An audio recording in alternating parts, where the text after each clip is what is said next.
All right, thank you guys for joining me today. We are going to talk about how to scale your agency to $40,000 plus per month or more. Let me go ahead and share the screen with you guys and make sure that I'm able to add people in.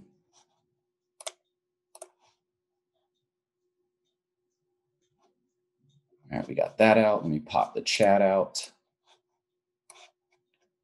Okay, now we're good to go. All right, guys. So like I said, today's training is going to be about how to scale your agency to $40,000 per month in your first year or in year one. So a little bit about what to expect in today's training, guys. We're going to talk about the reasons why people fail or don't ever scale to five figures in their agency. It's pretty easy for people to get clients, or at least get your first client, second client, paying a couple grand a month or a grand a month. But scaling up to $40,000 per month is a lot more difficult and challenging than just managing one or two clients. And the reason why most people fail, even when they reach this point, is because they don't have the right systems in place.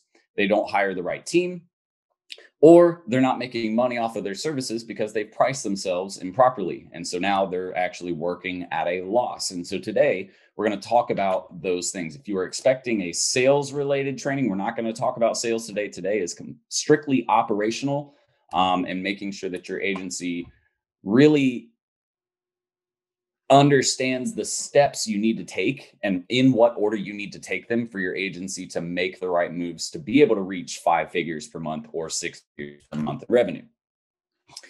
So can everybody see the slideshow? Just want to make sure everybody's got a good visual of it.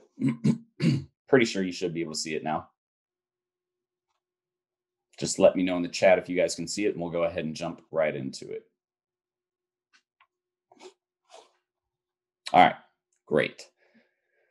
So without further ado, how to scale your agency to 40,000 per month in year one.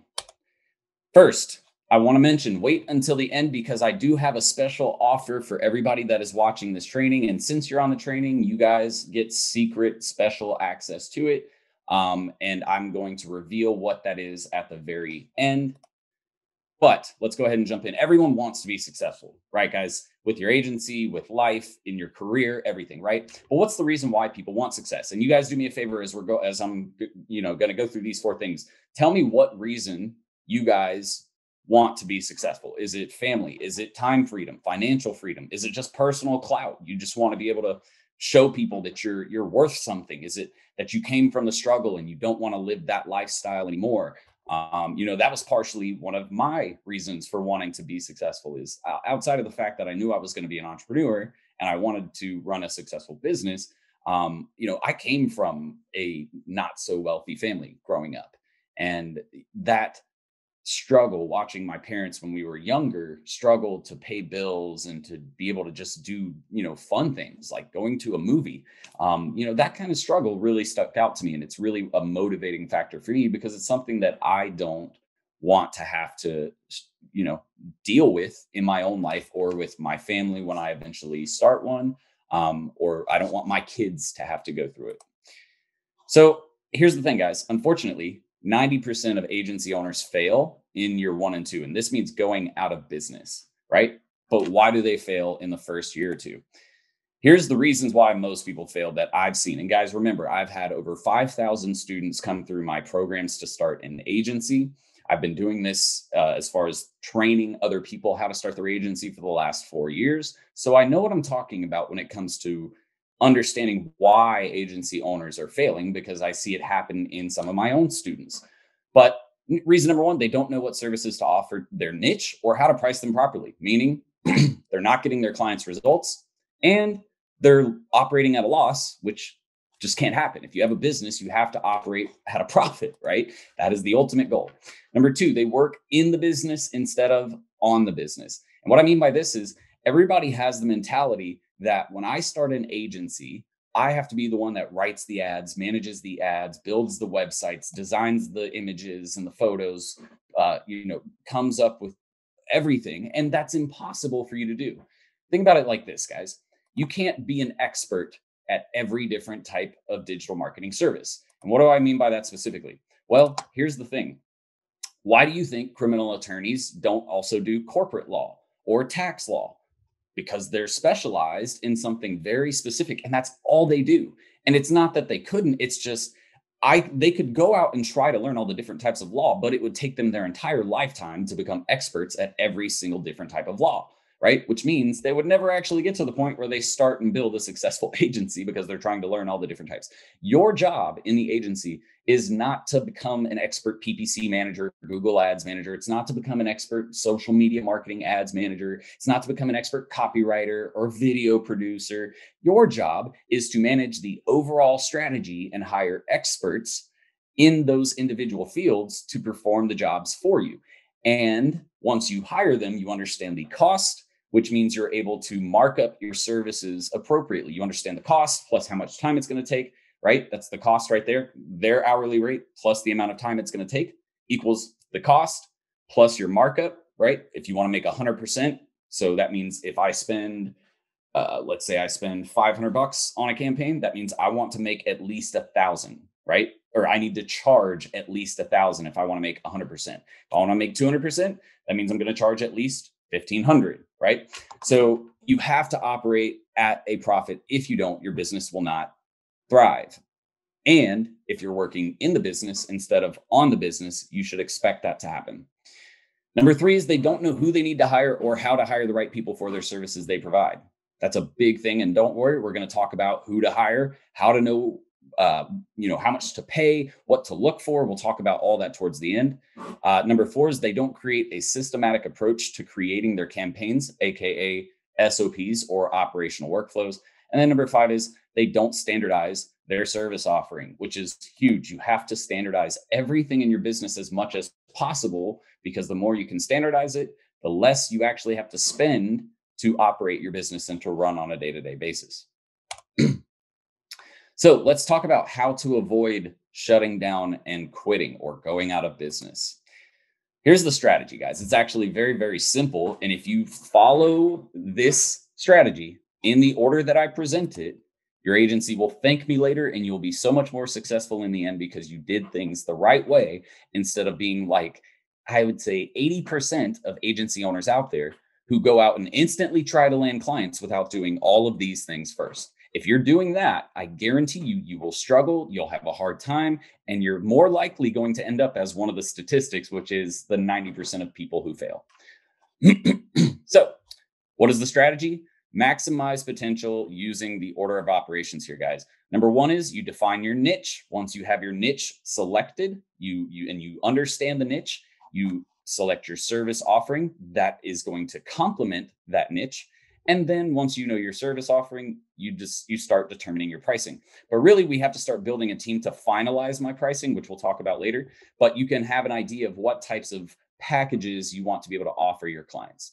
Number 2, after you've done step 1, you're going to create efficiency-focused SOPs, which also stands for standard operating procedures, to ensure the fastest and most effective turnaround on your client campaigns. Again, if I get an SEO client, what are the steps I take to manage that SEO client's campaign? Do I know exactly what steps I need to take to get to the point where we're running the campaign, we're running SEO, and we're doing it effectively and producing results, right? Same thing with any other type of service. If it's ads, what are the steps you take to run an ad campaign? And it's not as simple as, okay, we're going to create some videos, we're going to create some images, we'll write some copy, and we'll come up with a budget, we'll set up the pixel, and then there's ads. Way more complicated than that. For most of you who haven't done it before, it's not as simple as what I just went through. Number 3 is after you understand your SOPs, we're going to build a solid team starting with your first client. You're not going to get a team after your first client. You're going to start building that team with your very first client. We'll talk about how you're going to do that later. And then finally, number 4, again, standardize your company and your offering. Meaning, if I work with, let's just say, the roofing niche, I need to standardize how I'm going to build websites, what types of SEO I'm going to implement, what types of ad campaigns I'm going to run. And the reason why is because, again, the less time I have to spend strategizing and coming up with processes and ideas, the more time we can spend making money, right? If I don't have to build a brand new website from scratch every single time I have to build a new website, that's great, right? Why? Because it takes me no time and I can still charge the same amount that I charged roofing company number one for the website, right? So I actually become more profitable by doing so. So let's talk about these steps in order. Number one, define your niche. Guys, selecting the right niche is actually a lot easier than you might think. Number one, assess the market for your niche. So come up with some ideas for niches. Here's the thing, guys. Let's actually jump down to part two. Best types of niche starting out, local businesses. All right. Service-based businesses are my favorite. So roofing companies, attorneys, doctors, um, gym instructors. Those are all service-based businesses that are local. Local business is where I like to live. All right. Then there's also product-based businesses. So for example, like a supplement store, right? Those types of businesses are also local and they're easier to work with, in my opinion. E-commerce brands, huge right now because of coronavirus, right? E-commerce brands are really great right now. What you need to do is figure out what type of e-commerce companies you want to work with. I wouldn't actually go out and do every type of e-commerce company out there. I would pick a niche within e-commerce to work with.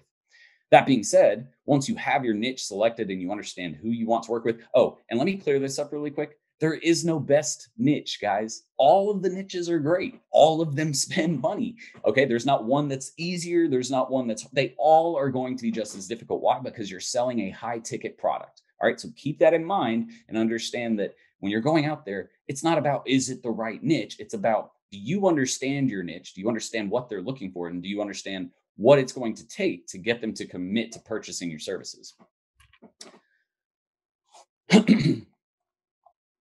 Okay, so selecting the right niche. Again, A, assess the market for your niche. B, study your niche. Once you understand the market, and what I mean by assessing the market for your niche is understand what the competitive landscape looks like. What are other businesses doing? What are their clients like? What are they spending on? What types of marketing are they performing currently? What's working? What's not working? That's an assessment of the market itself. Then after that, you're going to study your actual niche. And what I mean by that is when I first got into doing roofing companies, I didn't know shit about roofing companies, right? But I had to learn because number one, I need to be able to communicate with my client, but I also need to be able to communicate with my clients' clients. And if I don't understand the products I'm selling and why they're useful or how each individual product is different or how tile and like clay roofing, or what is it called? Not clay roofing. I'm forgetting the name now. Tile roofing. And there's another, why can I, of course, I'm going to blank on it right now, but there's two different types of main roofing. And then there's metal that my roofing clients sell. And so if you don't understand the different products they sell and why they're different or why they're better, for example, tile and the one that I'm talking about that's escaping my mind right now, the difference between these two is the difference in price. So I know that if I'm marketing or targeting a lower income neighborhood, I'm not going to sell these, right? Oh no, it's tile and shingle. That's what I was trying. God, why can I not think of shingle? Tile's the expensive one, shingle's the cheap one. So if I'm going to sell shingles, I'm going to sell that to the lower income markets. I'm not going to sell tile to them because it's literally like 5 times the cost as a shingle roof. So understanding the niche, understanding their product, it's going to make it easier for you to sell those people. And then finally, understand your customer's customer. If you don't understand what their clients are doing, there's the sales process for those people. What does that look like? So that way you can build out a solid proposal and campaign for these businesses and produce actual results. So defining your niche, guys, and picking your niche, it's not as difficult as you may think, but if you don't understand the niche and if you don't do research on the niche, if you don't select a niche that's going to be based off of your previous experiences or passions, you'll get tired of it. It needs to be something that you can actually, and not that, like, guys, I don't have a passion for roofing, okay, but I do understand the business because my family works in it, and so I've kind of been around it for a little bit. So it's part of my experience. We started off with restaurants, obviously because of Corona. Restaurants aren't doing well right now, and they're not willing to spend as much on marketing. So we shifted our company, which is another thing, guys. If something happens to your niche, shift, make adjustments to keep your agency going. It's a little easier to do for me now that we've been running for almost 5 years or going on 5 years.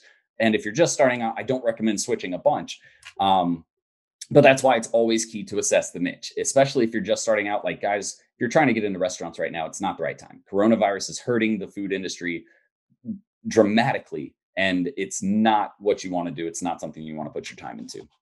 So selecting your niche, not that difficult. Number 2, define your service offering. All right. And what I want you guys to do is, now that we're at this part, go ahead. I'm going to get to it in a second, but put your niche in the chat for me, because what we're going to do is we're going to talk about some of these niches and how I would determine what services I'm going to offer. So the first thing is you must determine what services you plan to offer based on the niche or niches you select or decide. I don't know how I got select out of that, but decide to work with. So for example, SEO and PPC work great for HVAC companies looking to generate new business, while Facebook ads are going to be much more expensive and probably provide fewer leads than if you were, again, to run SEO or PPC campaigns. Number two, understand the customer journey with relation to top of funnel, middle of funnel, and bottom of funnel. So what does that mean? Well, what I'm talking about here is what are your customers doing at the top of funnel, middle of funnel, and bottom of funnel. So first, what types of, we're not talking about your client. We're talking about your client's clients at this point. I want to make sure that we're very clear here. So the customer journey from top of funnel, middle of funnel, and bottom of funnel, what does that look like? So again, for that HVAC company, what would a top of funnel campaign look like for an HVAC company? Well, we need to drive cold traffic. That's top of funnel, right? So PPC, Google ads, right? Like we just mentioned, Facebook, probably not what I'm going to start with. So top of funnel is done. Middle of funnel, what types of marketing will work best when it comes to nurturing potential clients after they become a lead or set an appointment? And how do we continue to push them towards the next step in the sales process, which is setting an appointment? Okay, so what we're going to do here is I'm probably going to run email and text message campaigns that are automated and do automated outreach for the client's appointments or leads that are being generated from cold or organic traffic using SEO and paid traffic using PPC. Right? Then finally, bottom of funnel, what forms of marketing will convert the most leads into paying customers? What type of follow-up do we need to convert hot traffic into clients? And again, really what the best part is with middle of funnel and bottom of funnel, I'm actually doing that with the email and text message campaigns. Both of them are doing the same job. The only thing I might add in for bottom of funnel is an ISA, which is an internal sales assistant. And what that person does is they're going to reach out to leads coming in and book the appointments for us, right? So what they're going to do is if a lead comes in and we notice that they haven't responded to any of our text messages or emails, we're going to have that ISA person follow up, say, hey, we noticed you submitted information. Just wanted to call and check and see if you're still interested in getting your roof inspected, whatever, right? Or in this case, your HVAC inspected, because we're talking about HVAC. So defining your service offering, it's not difficult, guys, but you need to understand what methods are going to work best. Another example that I like to give is my criminal attorney example. If you guys are in any of my programs, then you've probably seen me talk about it. And what we talk about is criminal attorneys don't work well at all for Facebook ads for cold traffic. Why? Well, because think about it. And this is what you have to do. You have to understand your client's client.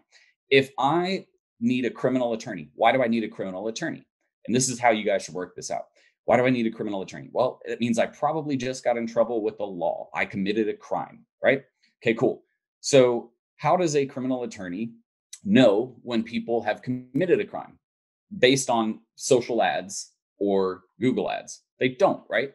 We don't know when people are committing crimes. We just know that people eventually need us because we did commit a crime. So that being said, how can I place ads on Facebook to people that just committed a crime? There's no audience selection that says target people that were recently arrested. That's not possible. And nobody's just sitting. You're like, if you're planning on running cold traffic to an audience of people in a local market, you're basically just hoping that you find the people that recently got arrested. So if you are going to incorporate Facebook and Instagram for that criminal attorney, it should be from a branding perspective rather than a lead generation perspective, because you're not going to produce great results. All right. So let's look at some of these niches we're working with in here. Let's see. Clinics, consultants, and tech startups. When you say clinics, what type of clinics, what types of consultants, and what types of tech startups? Are we going specific, or are we just going to go very broad, any type of clinic? Because there's a lot of different types of clinics. Consultants. Let's talk about consultants. That's pretty straightforward. Consultants for any niche, that's B2B, right? Usually when you're doing some type of consulting, you're doing B2B. That being said, we're probably going to have a badass website. So that's bottom of funnel, right? We know that we need to have a badass website, but how do we get people to the website? Well, top of funnel traffic, we're going to use SEO for people looking for that specific type of consulting, PPC is going to be great. Depending on, again, on the type of consulting, social media marketing could be a solid strategy. Consulting is like what I do with coaching, which works great for us coaches. So social media marketing is a great way. Content marketing is a great way to drive cold traffic. So for example, YouTube, blog content, great ways to drive cold traffic. Middle of funnel, very straightforward. You can use social media marketing ads for those kinds of people. You can use email and text message campaigns to follow up with appointment set or with calls or whatever. So pretty straightforward there. Cleaning companies and real estate. Let's talk about that. Cleaning companies do really great on social media for top of funnel traffic. Why? Because it's visually appealing. You're talking to moms. Women are on social media a lot more often than men. So it's going to be a lot easier to run a top of funnel campaign there. You can also, obviously, once you start to ramp up the campaign, you can add in PPC and SEO. Definitely. The big thing that you have to look at, I call it the pleasure versus professional style business. Okay. So what is a professional business? Something like attorneys or accountants. It's just not sexy, right? But like gyms, restaurants, stuff like that. It's actually visually appealing, right? It's visually appealing on social media. So think about your business like that. Is it visually appealing? Is it targeting the right audience? That's what we need to understand. Real estate also works really well on social. I would not, if the company has a lower budget, I would not look at PPC ads. Why? Because you're competing with Zillow and all of the other home finding websites out there. They buy up all that space and you're not going to outbeat their budget. So you're probably going to rank third at best, maybe second, depending on the market that you live in. But PPC just doesn't make sense because you're competing again with Zillow. And even in the organic rankings, Zillow is going to outrank a lot of the local agents. Why? Because they just do better at driving traffic to their site. So social ads have been really great for localized real estate companies to drive that initial traffic. Again, email, text message to follow up with appointments and to set appointments for people either buying or selling homes. And then obviously you have to have a killer website and landing page setup. Retail stores. Retail stores rely on foot traffic, right? So it depends on what type of retail we're talking about, but social could be a solid strategy to getting people into the store. Obviously, you're going to want to be showing up in local search results. So Google, local, what does that mean? SEO, right? SEO is going to be great. Depending again on what type of retail store, PPC ads could be a solid strategy, but you're looking more at local SEO, a great website, solid social ads, and email text message actually becomes a little less relevant for people like retail stores. Why? Name the last retail store that you actually go into that sends you a ton of text messages and emails. Unless it's like a household brand like Macy's, you're probably not going to sign up for their email or text message letter, right? If it's just your local mom and pop shop, you're not signing up for email and text message campaigns from local mom and pop retailers, right? Let's see some other ones.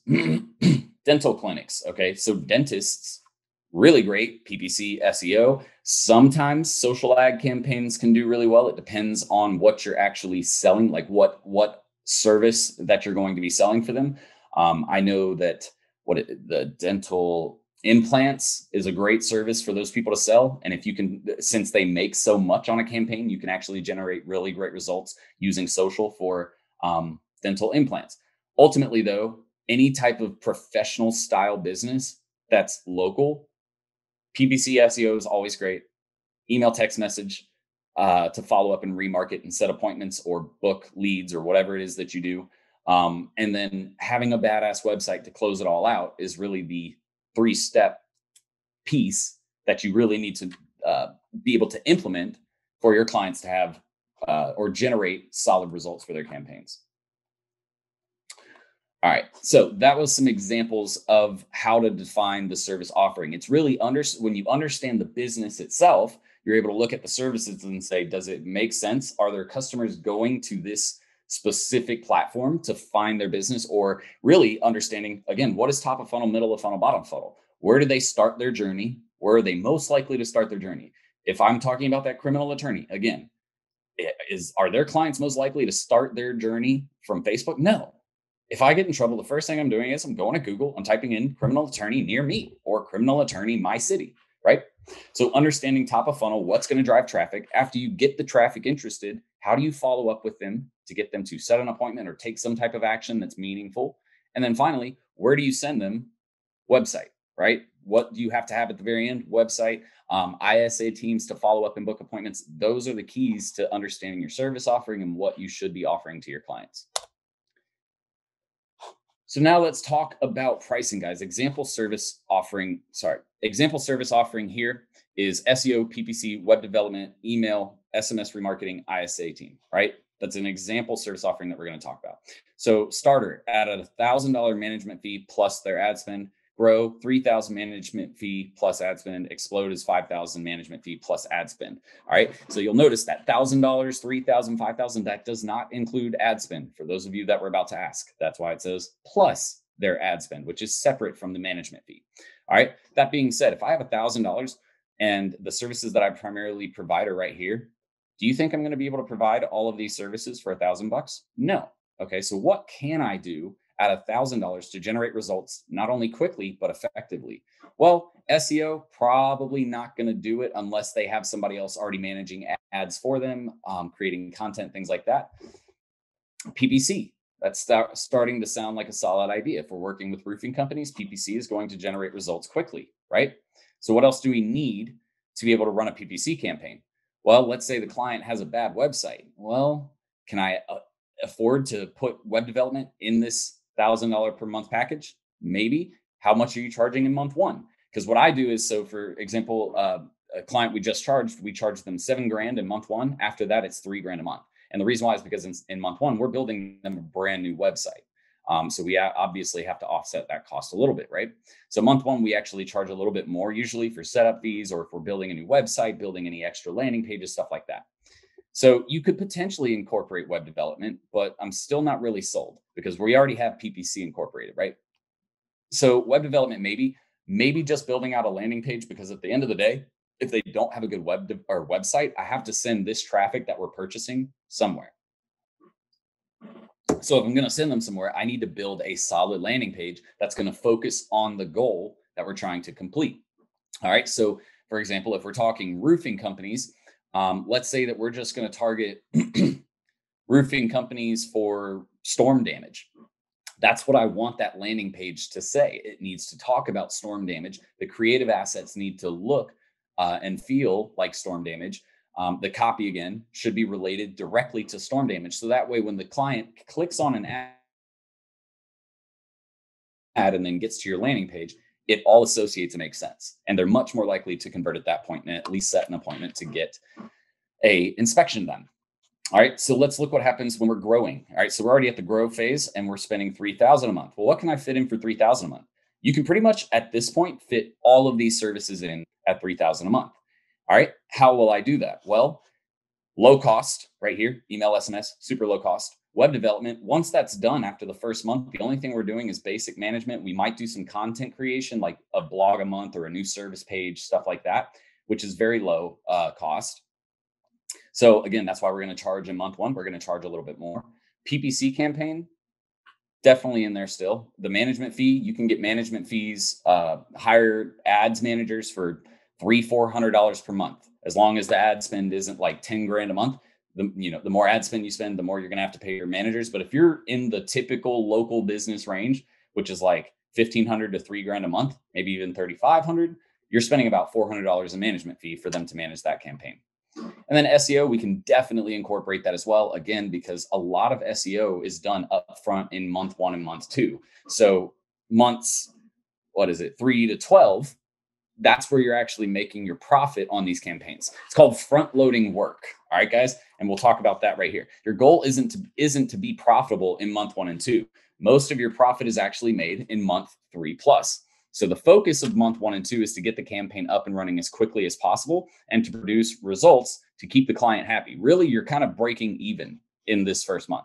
We usually charge more in month one again for setup fees, so that way we can front load a lot of the majority of the work and basically help offset the cost that we might have from front loading a lot of that work. So again, if we were to incorporate all of these services into a campaign at $3 grand a month. First month, we're not expecting to make a ton of money. We're going to, make just pretty much break even. And then after month 3, once we've already implemented SEO across the entire site, we're just doing basic maintenance and management. It shouldn't cost us that much to do basic maintenance and management on a site. So 3,000 a month, pretty straightforward. 5,000, what we're looking at is at this point, we've increased the ad budget. So we need to incorporate more money for the manager's fee. We're doing more content creation for their website. So we're creating 2, 3, maybe 4 pages per month for their website. And we might have 2 people working the ISA team, which is the sales team. So that way because we're getting more leads in, right? So we have to have more people answering phone calls or calling potential leads. Also, we're probably sending more email and text messages because we're getting more leads. So that cost went up as well, right? And that's really all you're doing. You're scaling the service that you're trying to provide. All right. So does all of that make sense? Defining your pricing. Again, we'll talk about how to actually price your services in a bit, but I want to make sure you guys understand where you need to start and how you need to start looking at your pricing and your services before you actually move forward and start finding clients. So defining pricing, and then let's look at cost plus pricing. It's super simple to do, guys. This is actually a lot easier. It's really easy to determine how much you need to charge to be profitable, because your price and being profitable, though they work together, they're separate things. All right. So what we need to do is we need to look at how much will it cost to deliver the service. That's your cost, right? So how do we do that? It's your hourly rate for all of your contractors plus the amount of time it's going to take them to work on a project. Does that make sense? So we're figuring out if an SEO person is going to do SEO on a completely brand new website, it's probably going to take them, let's just make it easy. We'll say, and again, do not take these numbers for granted. It's not real. But for a brand new website, let's say it's going to take him 10 hours. Okay, cool. And our SEO manager costs $25. Cool. So what did we just spend? $250 for SEO in month 1. Now, again, remember what I said, after month 3, they're not going to be putting in 10 hours a month anymore. And again, do not take these numbers because they will, but they won't be putting in 10 hours a month anymore. They'll probably be putting in 2 hours a month to do basic maintenance and making sure that they're disavowing links, that, keyword targeting is on par for what the goal of the campaign is. They're doing minor work. So you have to play this out, not just one time, but throughout the entire campaign to understand your entire costs. And then once you do this a couple of times, you really start to understand how much you should be charging and what type of cost you should be incurring for the different services you provide. So how much will it cost you to deliver the service? Again, determine approximately how many hours your contractor will work per month or what the flat rates will be. Multiply projected hours by the contractor's hourly rate. Very simple. That's going to be cost. Markup. All right. So we need to figure out a markup.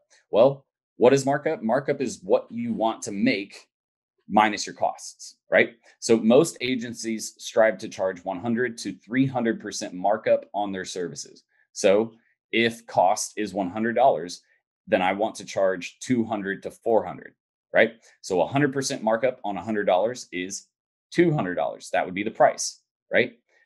200% markup on $100 is $300. 300% markup on $100 is $400. Does this make sense to you guys? That's how we're figuring out how much we want to make. But if you don't understand your cost, you can't determine what your markup should be to determine your price, right? Because you still have to remain competitive. If you get up here and your price is $5,000 more expensive than every competitor out there, you're a premium style agency at that point, and you better be able to provide a badass service, and you better have some clients to back you, because they're not going to pay for your service otherwise. They'll go with someone who's more affordable. So what is the final price? $100 cost plus a 200% markup equals a $300 price. Very straightforward, guys. So again, figure out every position that you need to hire for a job, which again, we're going to talk about all the positions later. I put together my starting lineup is what I call it for the team that you need to start your agency. All right. So what is the cost of every person involved in the project? About how much are they working and what is their hourly rate, right? Then from there, I need to determine, what do I want my markup to be? Obviously, the lower your markup, the more competitive you will be with other agencies, right? But the higher the markup, the less competitive you are. But usually higher markup, more cost tends to associate itself with better quality results, right? So And that doesn't mean it's going to sell better. It just means that you should be able to produce better results and your clients are willing to pay that money because you're able to produce results. All right, cost plus pricing. Now let's jump into creating SOPs because we've finished step one, right? We've determined the niche, we've come up with the services, and we understand our pricing a little bit. We still have to hire our team to really, truly understand pricing because each contractor is going to have an individual rate that they charge, but we have an idea. So now we need to move into the next step, which is creating SOPs. You have to understand the SOPs, truly understand the SOPs before you can even understand who you need to hire, right? Because you need to understand what needs to be done to be able to determine who I need to hire to do it, right? So creating SOPs, guys, which again stands for standard operating procedures. It's a simple process. An SOP, I say it's simple. It's painstaking because it's simple to do, but it's hard to execute. But you'll see what I mean in a second. So an SOP should determine the following information: the goal of the SOP, what tasks need to be completed, who is responsible for the tasks, how long will each task and subtask take to complete, details of individual tasks, and then task dependencies, which we'll talk about dependencies in a minute. So before you start taking on clients, you should build the base framework of your agency's SOPs. And guys, do not try to get them perfect. You're never going to get them perfect on your first try. Once you have a baseline, just get up and run with it. Start it. You'll find the holes in it later on down the road, and that's when you make adjustments. But if you're just sitting there trying to play Mr. Perfect the whole time, you're never going to get started, and you're always going to be wishing that you did.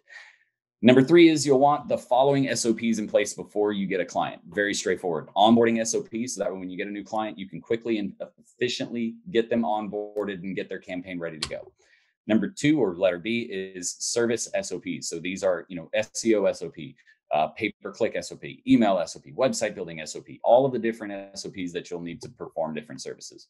And then C, you have client management and reporting SOPs. So what do you do after you've landed a client? How many times are you going to follow up with them? How do you communicate with them? What do you send them? When do you send reports? When do you go over reports? What do you cover in the report? All of these need to be created before you ever get a client, guys. And trust me, if you want to try and do it the other way, I promise you're going to come back to this video and be like, God, I should have listened, because it is so much more difficult to get a client and then have to start building all this out than it is to just have it built out, get your client, get the campaigns running, right? So let's break out into an SOP example. I'm going to pull that over here really quick.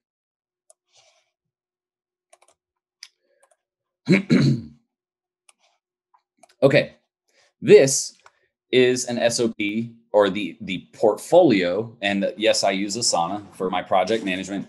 This is the portfolio for Can-Am Roofing, one of my clients. All right, you guys can try to reach out to them. They're already pretty happy with us. So Can-Am Roofing, what are we doing? Can-Am Roofing SEO, CRM, PPC campaigns. We have a report, onboarding, and then website. You can see the onboarding is already complete.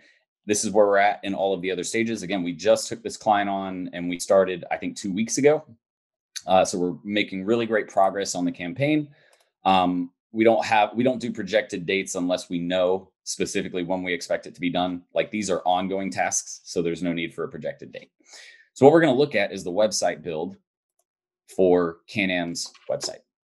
All right. So what happens is we've got them onboarded, right? So we've got all the information we need from the company. So that way we can start building out this SOP, or really not building out the SOPs built. So that way we can start building out the website and the campaign and what we need to do to finish this SOP. This whole thing right here is an SOP. All right. So what happens first? Logo designs. Do we have them? Yes. All right. We assign everybody a task. We put due dates for everything. This is actually what our project manager does. He comes in, he sets up all of these tasks. He makes sure everybody's assigned to their tasks, assign due dates, and make sure that everybody stays on task. So sitemap, what does that look like? Well, we have the sitemap set up. Are you guys able to see this okay? Just want to make sure. We have the sitemap setup. We have the sitemap SEO, sitemap copy, internal review. We do revisions. We have an internal approval step, and you can see everybody that's involved right over here, and then due dates for everybody. All right. So if you don't know what a sitemap is, that's for another training. We're not going to go into technical digital marketing training right now. This is, again, strictly operational. All right. And then you can see like revisions has a subtask. So let's look at what that subtask is. Update content structure. And that was added in after the fact because we needed to do a minor update to the approach that we were taking with our content. So very straightforward, guys. And if you want to see what it looks like individually, yep, all of these have instructions. So you can see right here, we tell everybody what to do. And this is why, here's the reason why most people think that their VAs or their contractors suck. It's not that their contractors suck. It's that you haven't done this, and that's why they're lost and they're not producing the result that you want. Every contractor out there can be amazing, but you have to set them up for success. So assignee, we put our content strategist on this. Goal, to get the sitemap set up, obviously. Dependencies, sitemap brief. So what is a dependency? That means this task right here, sitemap setup, cannot be completed until the site brief is completed, which that was completed in the strategy session that we did, which was part of the end part of the onboarding process. But without this being complete, we can't actually start this task, right? So understanding dependencies with SOPs is another crucial step. But you can see it's very straightforward. It's laid out. We put comments down here. We make sure that we include everything and we store everything inside of our Google Drive. We have specific places for everything. We have our sitemap template right here for them to start with so people can begin filling it out. Once this task is done and the initial strategy is set up for the website, then it's kicked off to the SEO manager. He's going to complete the SEO. Then the sitemap copy is done. So we actually have the copywriter come in and build out copy for the individual pages before we put them on websites. And it's things like, mainly it's the headings and subheadings for the page. That's what they're writing, meta descriptions, things like that. Then we do an internal review. Once that's done, we do revisions based off of the review. Then we do internal approval and it moves forward to the next step, which is site design. And you can see right here, there are 10 subtasks. We have theme selection, client email approval, create mockup, internal review, mockup revisions, internal approval, client one review, email, which is where we send them an email to get after we've done the first mock-up of a website, we send that out to them. We mock up client revisions, internal approval, and then client email approval for final approval of the initial draft of the website, right? And you can see everybody's working inside of here. We've got our web designer right here. We give them instructions. They're communicating with everybody, making sure that the project stays on task, that they're meeting due dates, and that everything's moving along swimmingly within our web design. Finally, after the site is designed, then we're going to go into analytics prep. So this is where we get Google Analytics set up, Microsoft Clarity, which I recommend you guys looking into if you haven't done so. It does heat maps for free. Confirm Facebook Business Manager access, set up Google Tag Manager, connect everything to Google Tag Manager. That's the setup for analytics. Pretty straightforward. After that's done, then we get into the site asset creation phase, which is the site setup is done, build site. So we actually get it onto Duda or whatever platform we're using. Content creation, this is each individual page. So we do copy and creative and setup for each individual page. You can see there's 8 subtasks for each individual page. This is the part we're working on now. We're almost done with this part. Once all of that's done for the first time, we review the site. After that, we get the client to review the site. Obviously, we have a client call. We do revisions, we do internal approval and client side approval. Then we're pretty much done, guys. We're wrapping it up. We're going to come into final touches. We'll do on-page SEO, make sure that's implemented across the site. We're going to set up any integrations we might have. We're going to do site optimization for performance and speed and user interface. We do a quality assurance check, which is where we go through the entire site, both mobile and desktop, to make sure that it looks great. The content lines up with what we're trying to do. Images look great, buttons work, everything, right? And then we schedule a go live date. We have a client call about going live. And then we go live. Sitemap setup or submit sitemap to Google, confirm Google Tag Manager code and connect to Google Analytics, and then verify client is happy with site. That's pretty much the entire process that we take to build a website.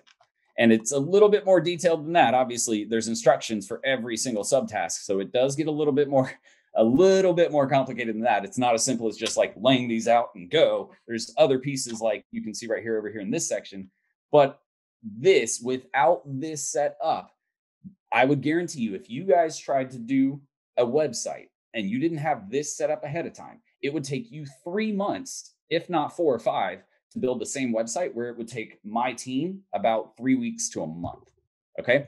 We're not going to finish it this week, which would be the end of the 3rd week, but we'll probably finish it by the end of next week, which is before a month is even up, which is a really, really great turnaround on a big website like this.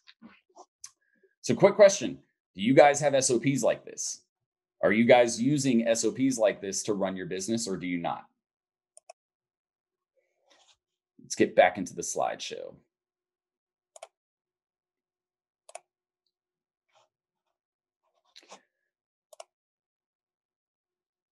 All right, guys, building an A+ team. Let's talk about that because we talked about SOPs. Everybody's like, no, I need these SOPs. Unfortunately, we don't give them away, but if you stay to the end, I'll tell you how you can get access to them. Because these, and just to kind of give you guys some insight as to why we don't give our SOPs away, because we spent about $150,000. Actually, it's probably more than that at this point because we're always working on them. We've probably spent about $200,000 building out our website or building out our SOPs. So that's why we don't give them away for free. All right, let's talk about building an A+ team, because here's the other piece that you guys have to have. And without it, you will not have a successful agency and you should not start getting clients yet. And guys, here's the best part. You don't have to start paying people to build your team. If you don't have any clients, it's okay. Go on to Upwork and start putting out job requests for the different jobs that you need. Start hiring people and saying, hey, I'm going to have work very soon. I just want to get a roster of people ready for when I do have clients. I know that I can't send you work right now, but are you okay on basically being on my waiting list for when I do get clients? Can I reach out to you as soon as I get a client? We'll get you onboarded and we'll teach you about the project and get you rolling. Does that sound fair? This is what you guys should be doing before you ever go out and get clients. All right, so building an A+ team. The final piece to being able to scale to 5 and 6 figures per month is hiring the right team. But who do you need to hire? Here's the starting lineup, guys. It's as simple as this. You need a graphic designer and video editor. This person does images and edits videos. What I recommend, go to Upwork, find a video editor who also knows graphic design. Makes that position very easy to fill. You're killing 2 birds with 1 stone. Number 2, copywriter. Do not write copy yourself if you are not an expert writer. Do not. Just don't write. If you're not an expert writer, don't write, okay? Hire a copywriter. SEO manager. Pretty straightforward what this person does. SEO. Ads manager. Also pretty straightforward. Project manager. They're going to manage the team. And that little SOP that you saw that we were working through, he manages all of that. He communicates with the team, sets up team meetings so that way we can assess where we are on the project, make adjustments to the project, things like that. Project managers are super crucial. In the beginning, I recommend you be the project manager. So that way you understand the position, but then also you don't have to pay this person in the beginning. And since we're bootstrapping, it's just going to be more cost effective in the beginning for me to be a project manager. Next, web designers. You need front end and back end web designers. You can find someone who is full stack, like they always like to say. We found it's best to do it separately and just have a front end designer worry about the look and feel and user experience. And then the back end designer be able to set all of the logic up and do extra coding. You need an analytics team, right? What's the point in running ad campaigns if you don't do analytics? You have to be able to provide a report to show the client that they should be happy with the results that you're providing. An ISA team, again, that's an internal sales associate or assistant or whatever. And what this means, or inside sales assistant, whatever you want to call it. But this person does appointment setting. They do sales meetings or sales calls with potential clients. They also do it for your clients, right? So if I have somebody setting appointments, or if we're running an ad campaign and we're driving leads to people to potentially set an appointment, we want this ISA team to reach out immediately, either to confirm the appointment or to set the appointment with that person, because the quicker you can reach out and set an appointment, the better results you're going to generate. So ISA team, super solid hire right here. A sales rep, again, these people can be completely commission-based, right? ISA is more like appointment setting. The sales rep itself is going to land the deal, right? So these can be commission-based. We talked about it earlier. And again, if you don't have to come out of pocket and you can hire someone to focus on doing the selling for you, you're able to spend your time optimizing and running the operation, which is what we've been talking about all day today. And finally, you can hire appointment setters as well that are separate from the ISA team. So what we do is we have an ISA team, which does our sales. We have I don't confuse them. It's just, I use them pretty fluidly because they're essentially all the same thing. But I wanted to put on here separately. Sales reps do sales, appointment setters do appointments for your clients. And then your ISA team does appointments for you. It's a little bit of a difference, but essentially everybody's setting appointments and landing deals. But that's essentially the starting lineup and who you need to hire. All right. me see what's on this last slide. Tips to hiring. So let's go over this. And then what I'm going to do is I'm going to back up and we're going to go into each position. We'll talk about how much you should be spending on each one of these and where to hire from. Okay. So tips to hiring. Number one, vet each candidate thoroughly. Perform a deep dive into their portfolio. Don't just go off of what they have on Upwork or whatever platform. Done correctly, the hiring process should take at least 1 to 2 weeks, include 2 to 3 phone and video interviews, and if possible, some type of test activity. So for example, with copywriters, I always have them write me 250 to 500 words on a random topic that I suggest or select so I can get an idea of what their actual experience is like.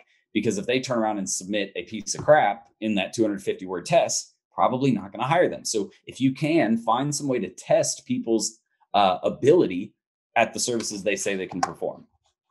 And then finally, candidates should fit the company culture, show up to calls on time, and come prepared to calls. If you notice in the very beginning that the people aren't showing up to the calls on time or at all, you probably shouldn't hire them, right? Each new hire should be onboarded. This is a key step to making sure that you do this the right way and that you find and build the right team. Onboarding gets the hire or the VA to feel comfortable, but it also gets them imported into all of your systems. It gets them access to any information they're going to need. For example, a graphic designer, if we bring them on, they need access to all the videos and photos that are currently available. So that way we can do edits on them, right? Well, how do they do that? For us, they have to have access to Google Drive. So that's part of the onboarding process. But then we also talk about expectations, right? You can't just hire someone and not set expectations. You should set those up front. We talk about the company and what our goals are and what we primarily focus on, who we service, what our clients are like. So that way our VA doesn't feel lost. They know exactly what we're trying to do, and it helps them execute a lot better. And then number 3, each contractor should have clear instructions, otherwise known as SOPs, which is what we went through before, regarding exactly what you are looking for them to accomplish. If you guys do it this way, most of the VAs you hire are going to be pretty solid. As long as you're hiring the right way and you're not hiring crap people, you put them into a position, they follow a set of instructions. Everybody can do that. If they know what they're doing already and you give them the set of instructions, there's no guessing left to it. You should get the expected result that you're looking for every single time. So let's go back and talk about the different positions that we were mentioning earlier. So let's talk about each one. We're going to talk about the pricing or the cost that you should be looking to spend at each one. And then we're going to talk about where you should hire or where are good locations to hire these people from. So first, graphic designer and video editor. I'll put it to you like this, guys. This is one of the most affordable positions you can hire. It's around $7 to $20 an hour. All right. When you get up to $20 an hour, you're getting really, really high quality designers. So if you see people charging $50, $75 an hour, you can pay that, but your client better be spending out the ass for you to have to, like, you better be doing a complete brand makeover for you to need to hire someone at that level. Most of the stuff that you're going to do, your graphic designer can cost anywhere from $7, I think I said, to about $20. And this is going to get the job done. Where to hire graphic designers? Obviously, guys, Upwork, Facebook ads, or not Facebook ads, Facebook groups, Fiverr, Free Up. All of these are great freelancer platforms to hire people. But as far as location, graphic designers and video editors, as long as you're not putting a bunch of copy or they're not responsible for copy, which copy is what is written. As long as they're not responsible for copy or anything like that, you can hire. I would recommend the Philippines first. Philippines is the most affordable and they have a lot of great graphic design talent. I've seen some really good stuff from India as far as graphic design is concerned. Pakistan, the Middle East, all that area over there. South America is also really great to find graphic designers and video editors. Next, copywriter. Now, copywriting is a little bit more tricky and the pricing or the cost is not always very clear. The reason why is because there's tons of people on this call from all over the world. It says we have 34 people on the call today, right? So you guys are from all over the world. What I recommend with copy, and this is from my experience, I've hired copywriters from almost everywhere now. The best thing that you can do for yourself with a copywriter is hire someone from your client's native location. Basically, if you're in the US, hire US copywriters. If your client is in Pakistan, hire Pakistani copywriters. If your client is in Antarctica, hire people from Antarctica to do the copywriting. And luckily, none of us will ever have to hire from Antarctica because no one lives there. But you guys get what I'm saying. The copywriter should be hired at the location where your clients exist. Now let's talk about the price, because this is where it gets difficult, because if you're hiring where you're located, it's going to be different for every single market. What I can tell you is in the US, our copywriters typically cost about $18 on the low end, up to about $50, $60 on the high end. You go any higher than that, you're looking at like Pulitzer Prize winners, which is fine if you're doing a high dollar, high end campaign. That might be the right kind of copywriter to hire. But if you're just doing basic local campaigns, you can get away with finding a copywriter for anywhere from, again, $18 to about $50 an hour. I don't recommend spending $50 an hour if you don't have to. We typically try to hire people around $18 to $25 an hour, and you can find solid copywriters in that range. SEO managers. SEO managers I have found in the US, Canada, Philippines are sometimes good. I recommend with SEO that you find someone that's also kind of, if you can stick to your country or where you're located, it just makes it easier because what it comes down to is you're selecting keywords. And anytime you're dealing with a language, you need to truly understand that language to be able to target the right keywords. That being said, I hired, for example, a SEO manager from India one time. Did not have a good experience, and it's not their fault. They knew what they were doing as far as SEO was concerned, but the keyword targeting that they kept trying to pick was not in line with our strategy. And it was because the keywords just weren't relevant to what we were trying to do, but they thought they were. So SEO managers can be really great if you can find them in your country. SEO managers are going to range, again, it depends. This is another harder one because you do need to hire from your country. I've seen SEO managers go from $8 an hour up to about, you can spend up to about $75 an hour. There's no need for that really. You can find a solid SEO manager for about $25, $30 an hour, somewhere in there. The average is probably going to be around $20, $25, $30. Ads manager. Ads managers are also different. I would say that ads managers are also similar to copywriters and SEO managers because you want to hire someone that you can work with very easily. Communication is always, like anything that's heavily reliant on communication, you should hire someone that's from your location or from your area because it just makes communication of the entire campaign easier.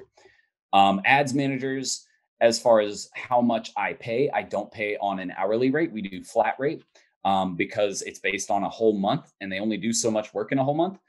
So in the US, for example, I have found ads managers for $400 for a month, and that's up to about $3,500, $4,000 in ad spend, which is pretty solid. And then I can turn around and charge $750 for management of an ad campaign per month.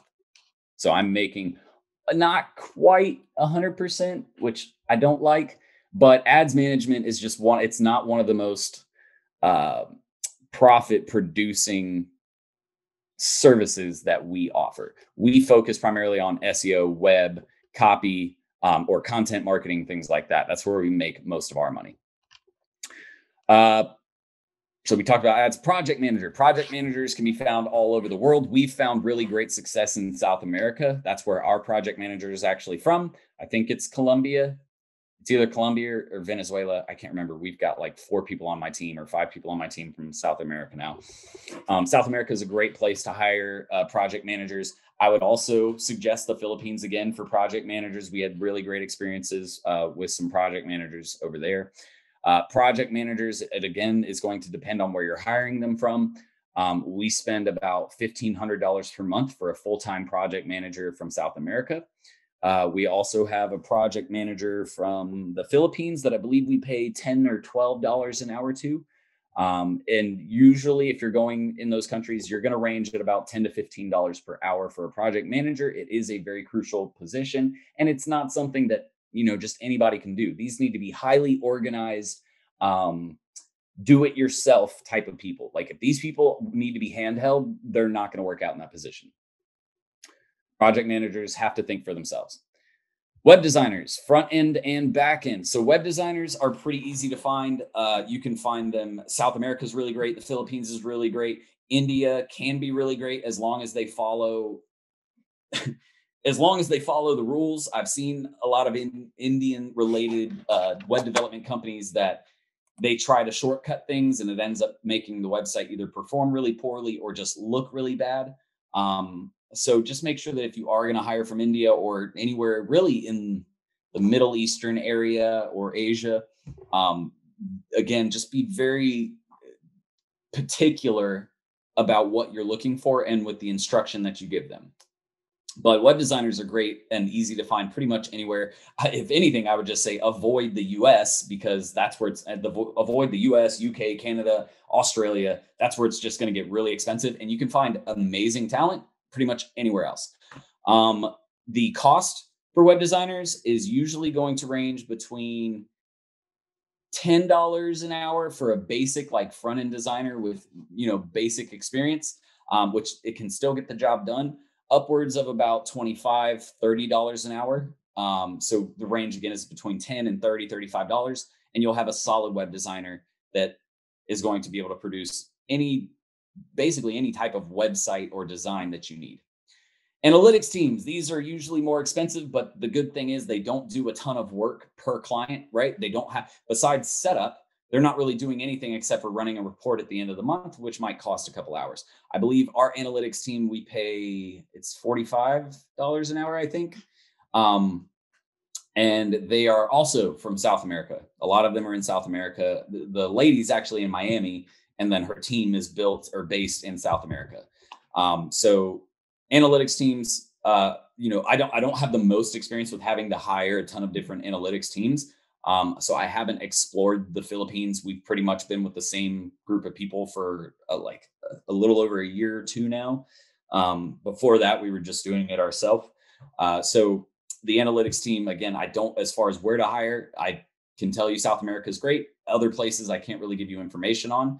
Outside of that, the cost, again, you're going to be spending more money on this. This is a data-driven job. Anything where you're doing data-driven, very technical style jobs, it is going to be a little more expensive.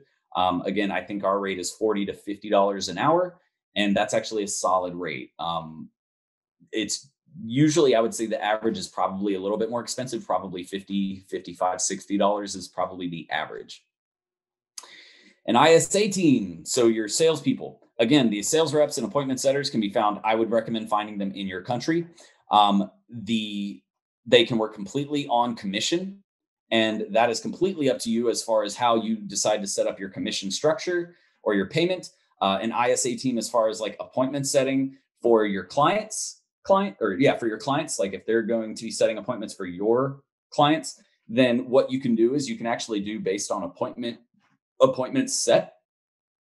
So for example, we have a girl that we pay 20 cents per appointment set, right? I don't have to pay her $1 or $5. This is just setting appointments. So this is very easy. Landing the actual deal is a completely different thing. But if she sets an appointment, 20 cents. Every appointment set, 20 cents, which is great.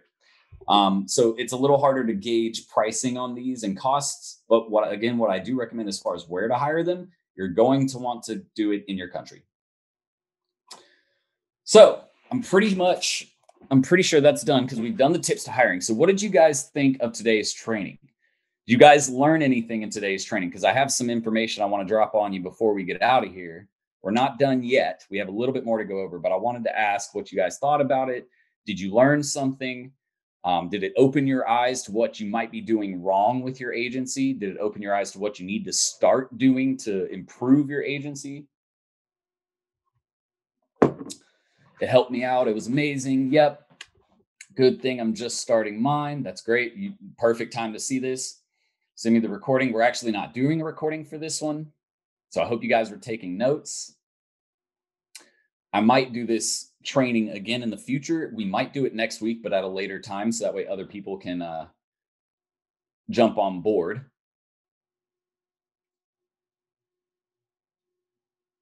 Very useful, exclusive to just Facebook ads for my service, but looking to expand in the next year. So thanks.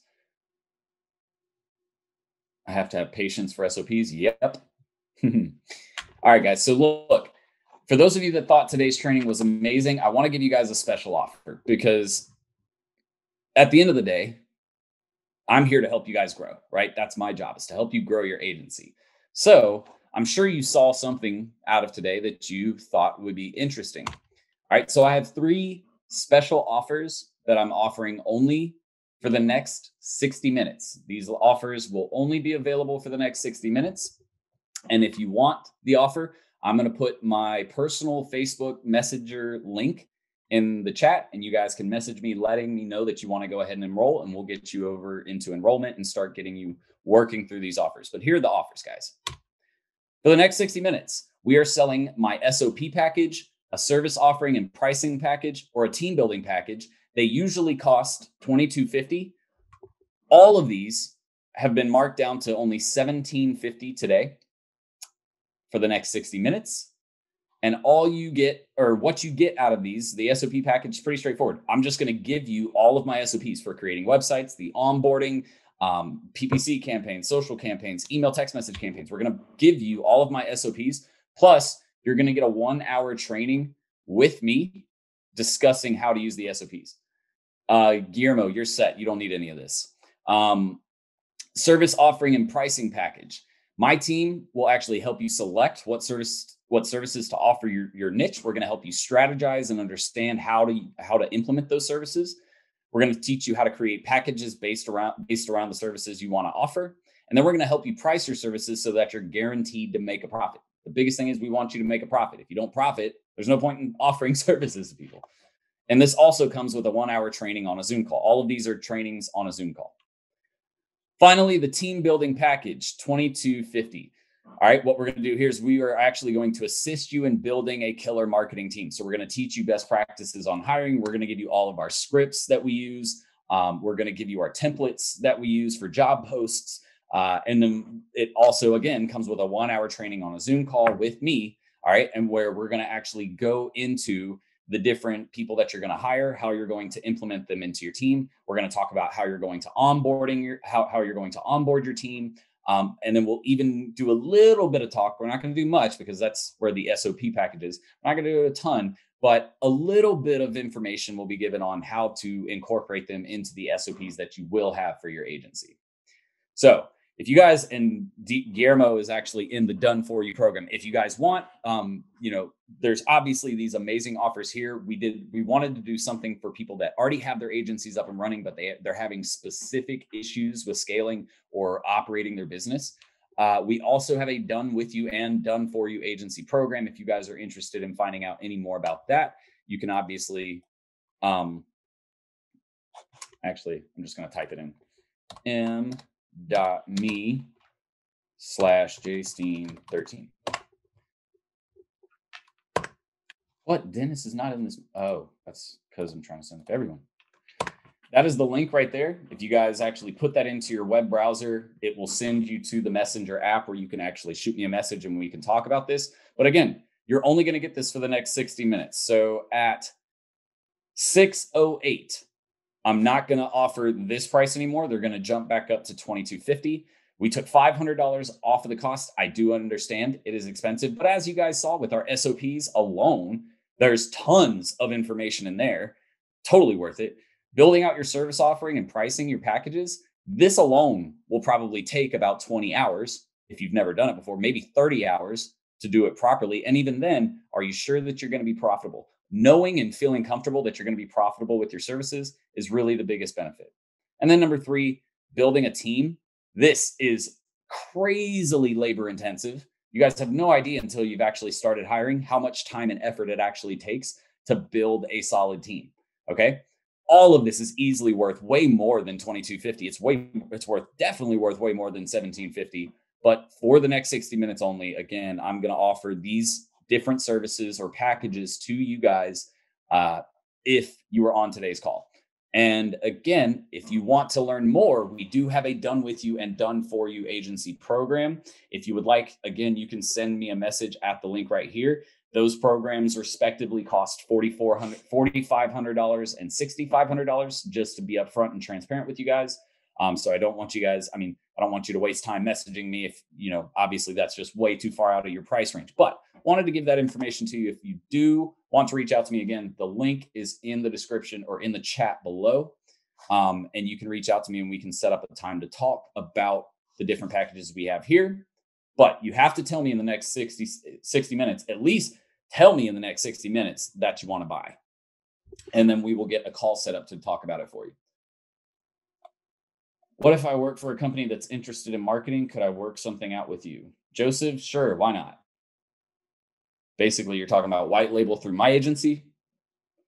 Sure, I'm basically, that's fine, but what it's essentially going to come down to is we're going to pay you the commission that we would pay our sales reps, because we need all of the rest of that money to run the campaign and also make a little bit of money from my own agency.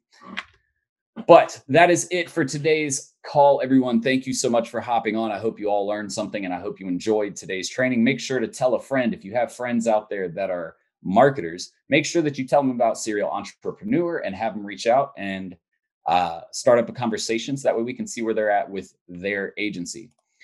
But I'm going to get out of here, guys. I hope you all enjoy the rest of your evening. Again, if you want to talk, you know where to shoot me a message. But thank you all for joining me, and I will see you on the next one. By the way, I go live tomorrow night, YouTube, Q&A session, free Q&A session, every single Thursday at 7:30 p.m. EST. So if you haven't done so, make sure you show up to one of my live Q&A sessions on YouTube. I promise you won't regret it. But that's it, guys. Hope you all enjoy the rest of your day, and I will talk to you on the next one. Until then, Serial Entrepreneur out. Bye.